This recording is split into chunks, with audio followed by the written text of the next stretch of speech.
अस्सलाम वालेकुम students. Last lecture के अंदर हमने देखा था कि एक साइंटिफिक वर्क किस तरह का होता है या साइंटिफिक मेथड क्या होता है या साइंटिस्ट एक अपना जो है वो एक प्रॉब्लम को किस तरीके से सॉल्व करता है। हमने वो मेथड शुरू किया था। तो हमने दो स्टेप्स उसके पढ़े थे। पहला था आइडेंटिफाई प्रॉब्लम, कि हमने एक प्रॉब्लम को आइडेंटिफाई कर लेना है। उसके बाद क्या था कि हमने जो प्रॉब्लम आइडेंटिफाई की है उसको हमने ऑब्जर्वेशन उसकी करनी थी, कि हमने मुशाहिदा करना था उसके बारे में। तो ये हमने लास्ट लेक्चर के अंदर देखा था। इस लेक्चर के अंदर हम आगे देखते हैं कि उन ऑब्जर्वेशंस को हमने किस तरीके से आगे अपने साइंटिफिक मेथड के अंदर यूज कर रहे हैं। तो स्टार्ट करते हैं। तो ऑब्जर्वेशन के बाद हमारा अगला स्टेप था स्टेट हाइपोथेसिस, कि हमने हाइपोथेसिस एक बनाना, एक मफरूजा, एक फर्जी स्टेटमेंट बना देनी है। अब मफरूजा या फर्जी स्टेटमेंट क्या है कि जो रियलिटी में तो एग्जिस्ट नहीं कर रही, हमने अपने जहन से कोई भी बात सोचते हैं उसको हम सपोज कर लेते हैं या फर्ज कर लेते हैं, वो हमारा मफरूजा या वो हमारा हाइपोथेसिस है। तो उन ऑब्जर्वेशन को देखते हुए हमने एक स्टेटमेंट बना लेनी है। तो सबसे पहले तो आप वो वाली जो ऑब्जर्वेशन थी कासिम की उनको अपने जहन में रखें कि पहली ऑब्जर्वेशन उसकी क्या थी कि जो फ्लूट या बांसुरी या उसके अंदर मुख्तलिफ सुराख हैं।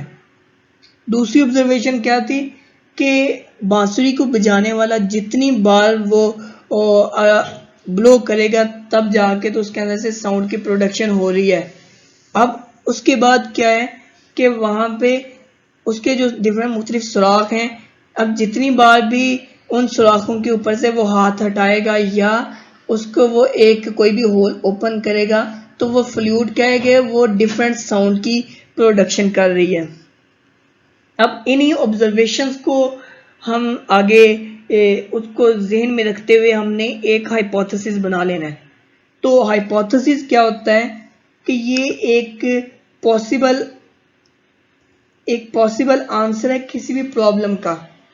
कि हमने पॉसिबल आंसर क्या होता है कि वो एक जो पॉसिबल आंसर कोई भी चीज़ हो सकती है कि जो कि पॉसिबल है कि ये ऐसा हो सकता है।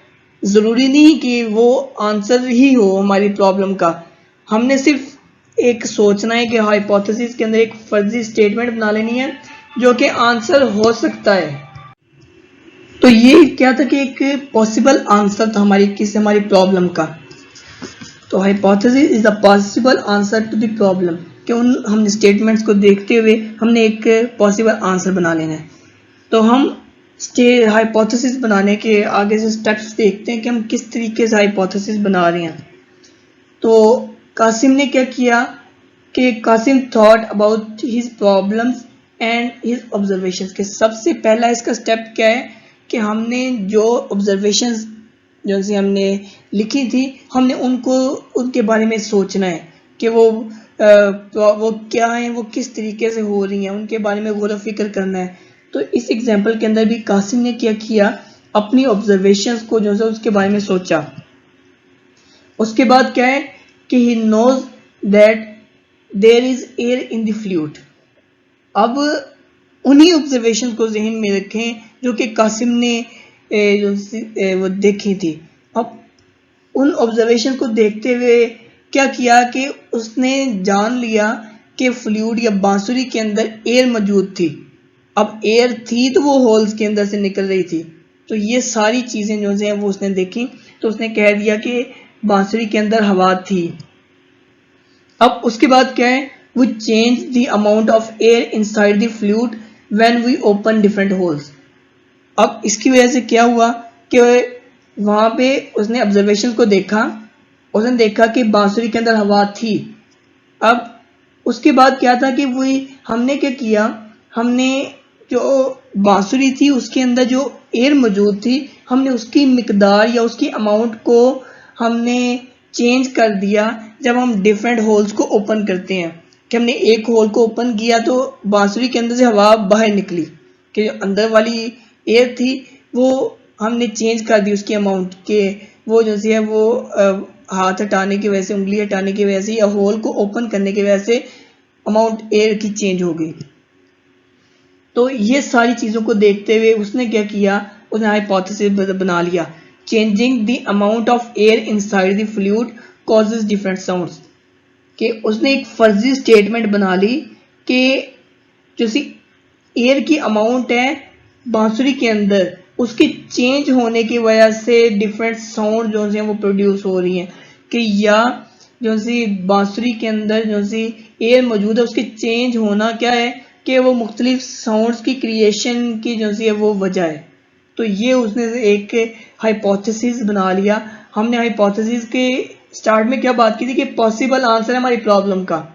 तो हमारी प्रॉब्लम क्या थी कि डिफरेंट साउंड्स किस तरीके से एक बांसुरी के अंदर से प्रोड्यूस हो रही हैं। तो यहाँ पे वो एक हमने पॉसिबल आंसर बना दिया कि changing the amount of air inside the fluid causes different sounds, कि बांसुरी के अंदर जो सी एयर की अमाउंट है उसको चेंज होना जो है वो डिफरेंट साउंड्स की प्रोडक्शन कर रहा है। अब हाइपोथेसिस क्या होता है कि हाइपोथेसिस को हमने टेस्ट करना है, कि हमने पहले बात की है कि एक ये मफरूज़ा है और एक पॉसिबल आंसर है हमारी स्टेटमेंट का। तो अभी हमने उसको साबित करने के लिए हमने क्या करना है, हमने एक्सपेरिमेंट परफॉर्म करना है। तो कासिम ने क्या किया कि उसने जो एक्सपेरिमेंट परफॉर्म किया उसको हम आगे देखते हैं। कि सबसे पहले तो क्या था, Kasim thought about how he could do experiment to test his hypothesis, कि किसी भी हाइपोथेसिस अपने स्टेटमेंट को टेस्ट करने के लिए हमने सबसे पहले देखना है कि हम किस तरीके से एक्सपेरिमेंट को परफॉर्म कर सकते हैं, कि हम क्या एक्सपेरिमेंट परफॉर्म करेंगे, वो किस तरह का होगा, किस तरीके से सॉल्व परफॉर्म करना है, ये सब हम देखते हैं। उसके बाद आगे वाला स्टेप क्या था, he decided to use 4 drinking straws in 14, 10 and 6 centimetre length. अब उसने बांसुरी को जो है देखना है, स्टेटमेंट क्या उसने बनाई थी कि changing the amount of air causes different sounds, कि जैसे फ्लूइड के अंदर जैसे अमाउंट थी एयर की उसके चेंज होने की वजह से साउंड की प्रोडक्शन हो रही है। तो उसकी वजह से उसने क्या किया, उसने डिफरेंट लेंथ्स के 14 सेंटीमीटर, 10 सेंटीमीटर और 6 सेंटीमीटर के स्ट्रॉज या तिन के लिए। अब आगे हम देखते हैं कि इन तिनकों को उसने क्या किया। So each straw has different amount of air inside.